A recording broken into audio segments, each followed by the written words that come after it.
Late at night, in the grand silence of a millionaire's mansion, something unexpected was happening.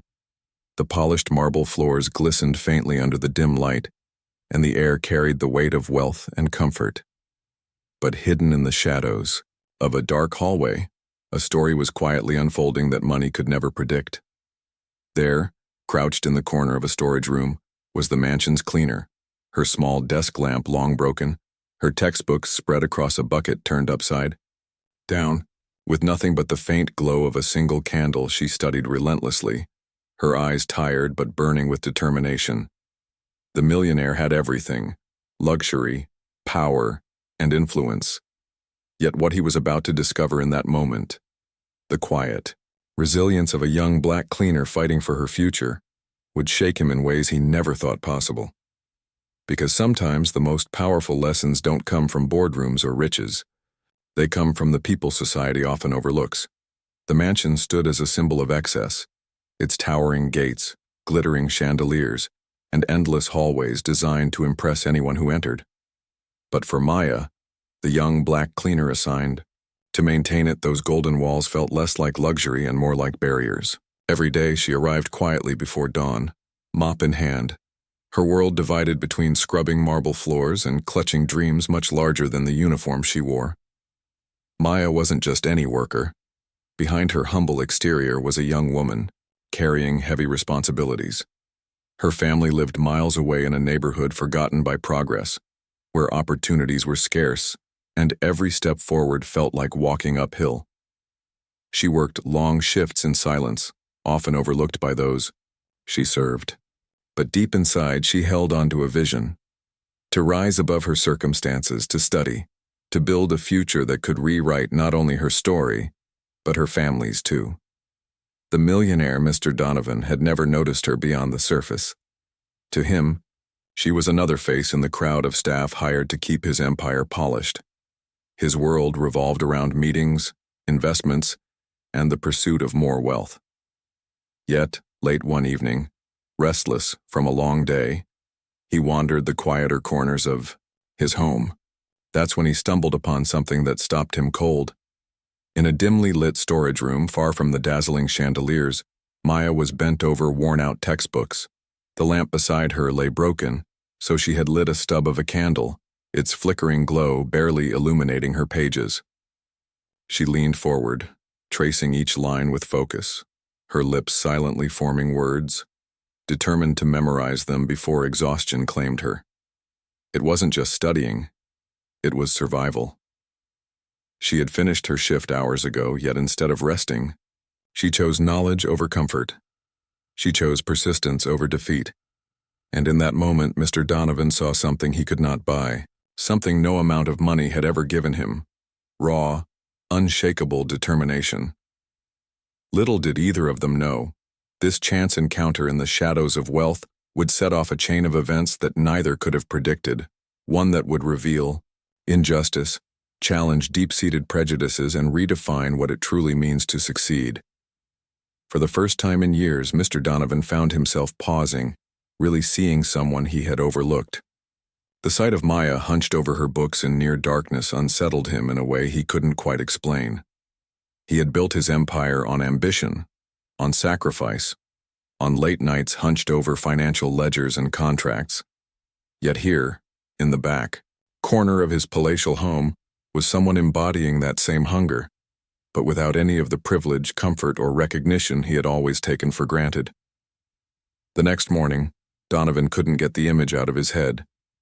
His staff moved about briskly, catering to his schedule, but his thoughts kept returning to that candlelit room. Who was this young woman?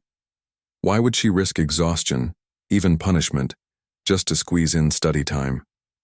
He didn't ask immediately. Not because he didn't want to know, but because he wasn't sure he was ready for the answer. Maya, meanwhile, continued her quiet grind. Every spare moment she had was spent with her books. She wanted to become a teacher, someone who could return to her community and open doors for children who had been told the same lie she'd been told, that their place in life was fixed, determined by where they were born and the color of their skin. But in the mansion, her determination wasn't admired. It was seen as unnecessary distraction. Other workers sometimes whispered that she was wasting her time, that she'd never break free of her role. Worse, certain supervisors treated her with open condescension, questioning why a girl like her thought she could ever reach beyond cleaning floors. The weight of that prejudice pressed on her daily, but Maya refused to let it define her.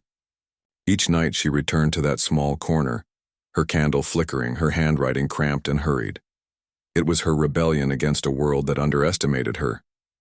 But one evening, as Donovan's wealthy associates gathered in the mansion for a lavish dinner party, Maya's hidden efforts were exposed in the most humiliating way. While she slipped away for a brief moment to review her notes, two guests, men dressed in tailored suits, their laughter sharp as knives, spotted her. They mocked her candle, her books, and even her skin. One sneered. Imagine that. A maid, trying to be a scholar. Their voices carried across the polished halls, turning her private pursuit into public shame. Maya froze, torn between retreating into silence and standing her ground. The humiliation burned, not because of their words alone, but because deep down she feared they were echoing the doubts the world already whispered about her. And when she noticed Donovan standing nearby, silently watching, her heart pounded with dread. Would he laugh too? Would he dismiss her dreams as easily as his guests had? Instead, Donovan's face hardened, his jaw tightening. Not at Maya, but at the cruelty unfolding before him. For the first time, the billionaire who lived far above such struggles was being confronted with an ugliness that no amount of money could cover up. It wasn't just ignorance, it was injustice, and it was happening under his own roof.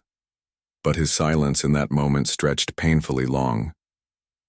To Maya, it felt like another betrayal, another powerful man choosing comfort over courage.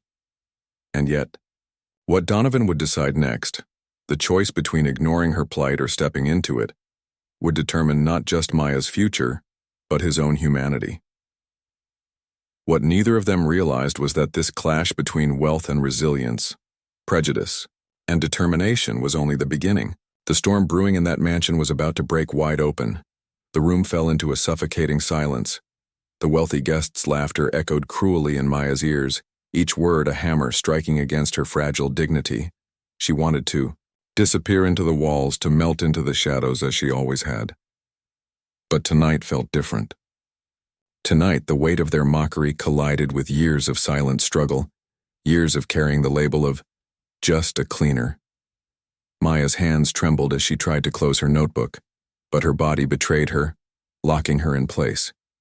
She could feel every eye on her, those of the smirking guests, the curious staff, and most of all, Donovan. For one unbearable moment, she believed he would simply turn away, that he would confirm what the world already thought, that her dreams were nothing more than foolish illusions. But then Donovan moved. Slowly, deliberately, he stepped forward. His expensive shoes struck against the polished marble floor, each step a drumbeat cutting through the silence. The laughter of the guests faltered, curiosity flickering across their smug expressions. Donovan reached Maya's side, but instead of taking the notebook from her hands or scolding her, he bent down and lifted the candle closer to the pages. The room gasped. This was no reprimand. This was recognition. With his hand steadying the flame, Donovan spoke not with words but with action. In that gesture, he signaled to everyone present that Maya's pursuit was not a joke, not a stain on his household, but something to be honored. The men who had mocked her shifted uncomfortably, their arrogance crumbling under the weight of Donovan's quiet defiance. The billionaire's gaze locked on them, unflinching, as if daring them to continue their ridicule. And for the first time in their gilded lives, they had no words. Maya's breath caught in her throat. The shame that had threatened to drown her transformed into something else, something powerful, like a flame surging higher when given air. Donovan had not erased the pain of their mockery, but he had refused to let it define her. And in that moment, Maya realized she wasn't standing alone anymore. This was no longer just about her candlelit studies. This was about respect, about dignity, about challenging the unspoken rules that said some people were born to shine while others were meant to serve in silence. In the stillness of that grand hall, Maya and Donovan together shattered that illusion. And yet, as powerful as the moment was, it was only the beginning of what would come next. The echoes of that night lingered far beyond the mansion's walls. Though the candle had flickered against the darkness, what it revealed was far brighter than anyone expected. For Maya, that small gesture of Donovan lifting the flame was not just kindness, it was validation, something she had been denied her entire life. And for Donovan, the moment became a mirror, forcing him to confront how much he had overlooked in the world around him. In the days that followed, whispers spread among the wealthy circles. Some dismissed Donovan's actions as foolish. Why, waste time acknowledging a cleaner's dreams, they sneered. But others found themselves unsettled, even inspired. For the first time, the invisible laborers who polished their floors and carried their trays began to feel a sliver of visibility. And while most returned to their old habits of privilege, they could not unsee the courage of a girl who dared to study in the dark. Maya, however, could not stop. That night lit a fire within her that no insult, no sneer, and no wall of privilege could extinguish. She studied harder, fueled not only by her dreams, but by the realization that knowledge was her weapon against a world designed to keep her silent. The long nights continued, but she no longer studied with shame. She studied with pride. Donovan, too, was changed. For years, he had lived behind walls of wealth, blind to the struggles that lay just outside his gates. Maya's determination pierced that blindness. He began noticing the overlooked, the ignored, the cleaners, the gardeners, the drivers, the people society often reduced to shadows. He realized that brilliance was not born of status or skin color, but of resilience and hunger for opportunity. Months later, Maya's life took a dramatic turn.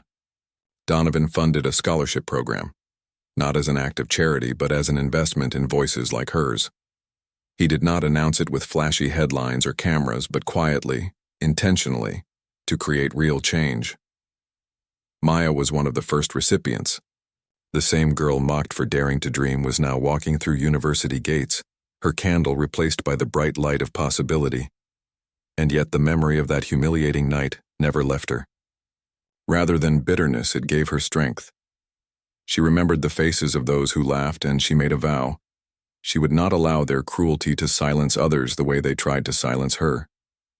She would rise, not just for herself, but for every young girl cleaning hotel rooms, every boy sweeping streets, every dreamer fighting against the weight of being told, "You don't belong."